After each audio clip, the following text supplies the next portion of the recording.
तो फ्रेंड, जिस जगह पे हमें परवानों के इस तरह के पर गिरे हुए नज़र आ जाएं, उसके बिल्कुल आसपास की जगह पे अगर कोई लकड़ी का काम हुआ है तो हमें उस लकड़ी को चेक करना है, क्योंकि ये परवाने नहीं होते, ये दीमक होती है। आसपास की लकड़ी के अंदर इनका घर होता है। तो हमें अब किस तरह चेक करना है कि इनका घर किस जगह पे है। इसी जगह पे हमें बिल्कुल ऊपर की तरफ लकड़ी में से बाहर निकलती हुई मिट्टी नजर आ रही है। ये दीमक की टनल्स हैं। जब बारिश होती है तो मौसम में नमी आ जाती है, नमी और अंधेरे की वजह से यहाँ से दीमक बाहर निकल के उड़ना शुरू हो जाती है और फिर वो उसके यहाँ पे पर गिरते हैं। इसी तरह ही दहलीज के बिल्कुल साथ साथ आते जाएंगे तो इस जगह पे भी आप देख सकते हैं कि यहाँ बिल्कुल छोटे छोटे स्पॉट्स हैं मिट्टी के और उनके अंदर छोटे से सुराख भी हैं। ये दीमक ने अपनी सुरंगों का, अपनी टनल्स का रास्ता बनाया होता है, क्योंकि दीमक लकड़ी की ऊपर वाली तह को नहीं खाती, वो लकड़ी की ऊपर वाली तह को छोड़ देती है और उसके अंदर अपनी सुरंगें बना लेती है, बल्कि अंदर से सारी लकड़ी को खा जाती है।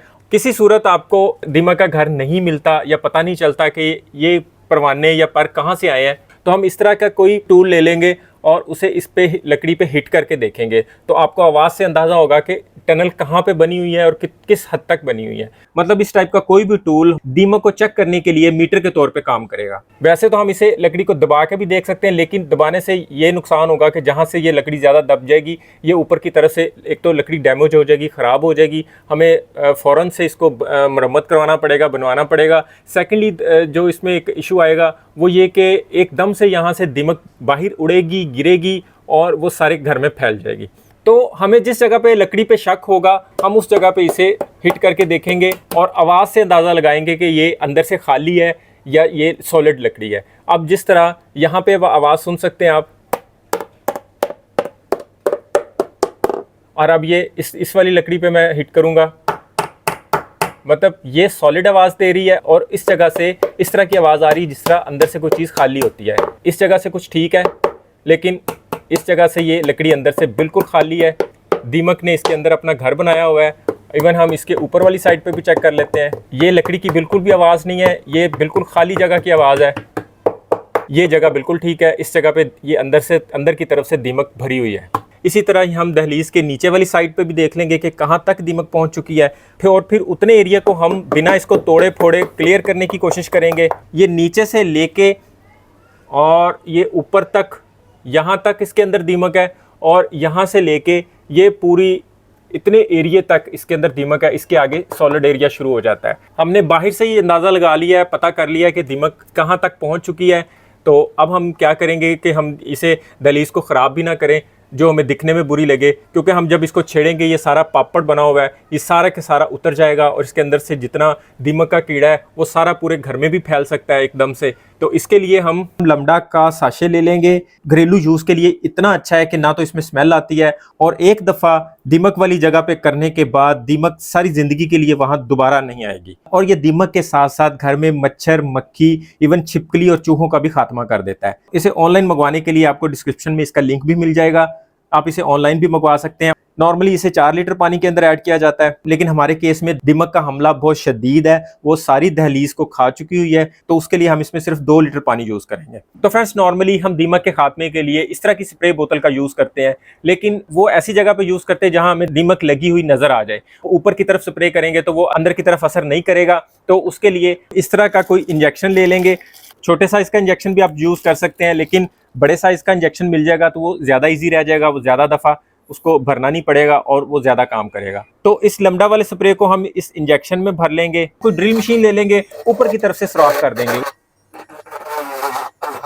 ये अंदर से बिल्कुल खाली है, जहाँ जहाँ से लकड़ी खाली है वहाँ से बहुत आसानी से, बड़े आराम से सुराख हो रहे हैं। अगर बड़ी ड्रिल मशीन है तो उसके ऊपर छोटे साइज़ का वर्मा लगा के तो हम सुराख कर सकते हैं। और उसके बाद ये देखें, यहाँ से दीमक बाहर आना शुरू हो गई है। हमने जो इंजेक्शन भरा है उसको इस सुराख के अंदर घुसाएंगे। इस लमडा को हम बहुत स्लोली इसके अंदर इंजेक्ट करेंगे। स्लोली इंजेक्ट करने से ये इस दहलीज के अंदर ऑटोमेटिकली सारी जगहों पे फैल जाएगा और इसमें आप देखेंगे कि सारे का सारा लमडा इसके अंदर जाना शुरू हो जाएगा।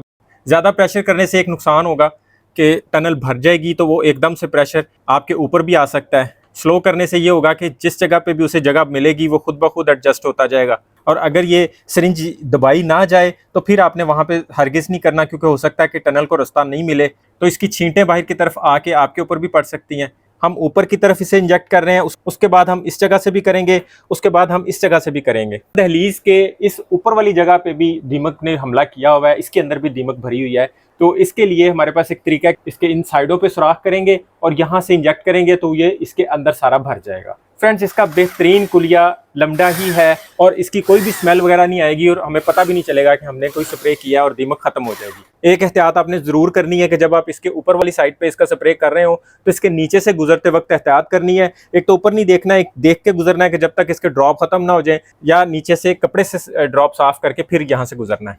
तो हमने इसके आगे से इसकी बारीक नीडल तोड़ दी थी, इससे इसका स्प्रे बारीक हो गया था और स्प्रे ज़्यादा आगे तक जाता था। दूसरी दहलीज पे इस जगह पे हमने सुराख किए हैं, लेकिन यहाँ पे लकड़ी सॉलिड है, लेकिन फिर भी इसके अंदर हमें शक है कि कहीं ना कहीं पे दीमक ना हो। तो उसका तरीका भी ये है, हैमर से हिट करने से ज़्यादा खोखली जगह साउंड करेगी। अगर थोड़ी बहुत दीमक को चेक करना होगा तो हम कोई पेचकस वगैरह ले लेंगे, शक वाली जगह पे इस तरह करके पेचकस को मारते जाएंगे।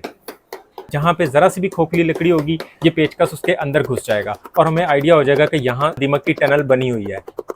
उन्हीं सुराखों में इसी सिरिंज से हम ग्लू के इस सॉल्यूशन को भर देंगे ताकि ये अंदर से सॉलिड हो जाए और बाद में पुटीन बनाकर इसके ये सुराख बंद कर देंगे, या फिर सॉलिड ग्लू से इसके ये सुराख बंद करके इसके ऊपर सेम कलर की टचिंग या फिर पूरे के ऊपर इस सेम कलर का पेंट कर देंगे। इसी तरह फर्नीचर और अलमारियों में खोखली लकड़ी की फिलिंग के लिए एक डिटेल्ड वीडियो मैं बना चुका हूं कि हम अपनी अलमारियों और फर्नीचर में लगी हुई दीमक को किस तरह खत्म करके अंदर की तरफ से खोखले हुए फर्नीचर को उसमें किस तरह और किस चीज की फिलिंग करेंगे जिससे वो सॉलिड हो जाएगा और बिना तोड़ फोड़ के हम उस फर्नीचर को दोबारा से यूज कर सकेंगे। उम्मीद है आज की वीडियो भी आपको बहुत अच्छी लगी होगी, आपके बहुत काम आएगी। वीडियो अच्छी लगे तो लाइक और दोस्तों में शेयर लाजमी कर दिया करें, मेरी हौसला अफजाई होती है। चैनल पर नए हैं तो इसे सब्सक्राइब करके बेल के आइकन पर प्रेस करना मत भूलिएगा। अभी के लिए इतना ही, अपना और अपनों का ख्याल रखिएगा। बहुत बहुत शुक्रिया, अल्लाह हाफिज।